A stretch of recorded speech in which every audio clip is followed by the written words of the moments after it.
I was a national model for Jergens, for Target. I had a billboard in Times Square. I did these independent films. I was on book covers. I hosted a TV show for Trend TV, which was on ABC5 in Asia, and so I did all these things. And then I had this cosmetic company for 7 years, and it was in all these magazines, and all the celebrities were wearing it. And so it looks like to the world that I had it all. And I remember just thinking to myself, oh, once I just do this next thing, like once I just have this, once I have this additional house, I had 2 beach houses in Florida, a dream house in Austin. I had all these things, all this stuff. And I'm like, yes, this new home is gonna satisfy, this new job is gonna satisfy, this new photo shoot is gonna satisfy, this new product, like this is what I need. Like this is gonna be happiness. This is gonna bring joy, and with it came so much emptiness.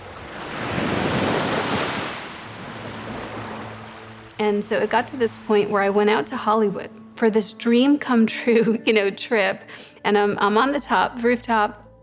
I'm on this rooftop in Hollywood with the Hollywood sign behind me, wearing this $4,000 dress. The sun's hitting me just right. And actually I was on a ledge in the middle of the rooftop because that rooftop wasn't high enough. I needed to be higher, and I was suffering from vertigo. So I almost fell off the ledge a couple of times, but I wonder sometimes, was that dizziness that I felt the fact that I was caught up in a whirlwind of unmeaning?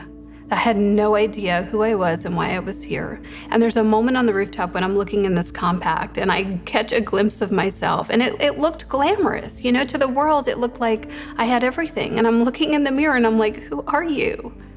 Because I had no idea who I was. I was so busy trying to look perfect all the time, or what I thought other people wanted, that I completely lost my own identity. And I certainly was far from Christ.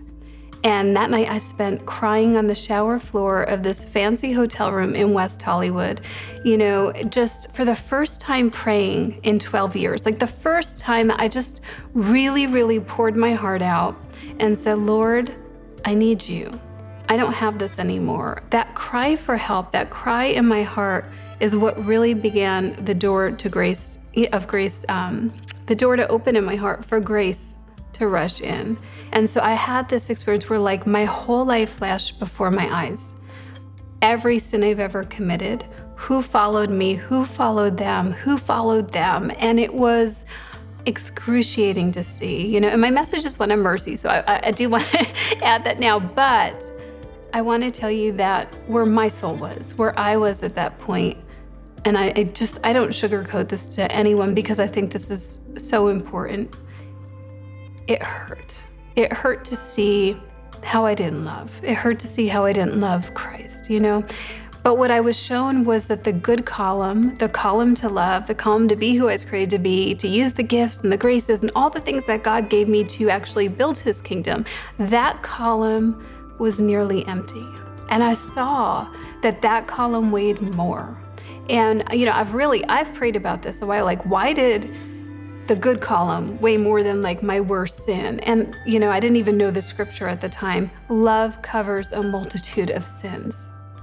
And I realized it's because if we're filling our good column, if we're being who God created us to be, if we are loving one another, then we're not sinning. See, God is simple, and and so he doesn't condemn us. He didn't show me this or show any of us our sin or give us light to condemn us. It's all an act of mercy. And, I like to say I'm a witness of mercy because I didn't deserve this grace. And some people will say, well, Joelle, you got this grace. I didn't get that, why? And I'm like, trust me, don't wish for things, you don't know, because it comes with a responsibility. God gave this to me, I believe, because I was so far lost, not because I earned it, but because I had nowhere else to go but up, and that he wants me to bring this message and share it with others. There's nothing that we've done that can ever separate us from the love of Christ. There's nothing that is so bad that he can't take us back, and also the scary part of this is that if you had asked me the day before if I was going to heaven, I would have told you I had a straight ticket. I actually thought my soul was in good shape. I thought that, my prayers to God were powerful. Lord, I want this, I want that, give me this, give me that. Okay, see you later. Somehow I thought that merited heaven, and that's not the message, and I think we water down the truth I think we live in a world that's lukewarm, that just says, okay, love God, be kind to people, and you're going straight to heaven. No, we're called to more. I was shown that we are called to fill the good calling. We are called to love one another. We are called to use the gifts and graces to lead others to heaven.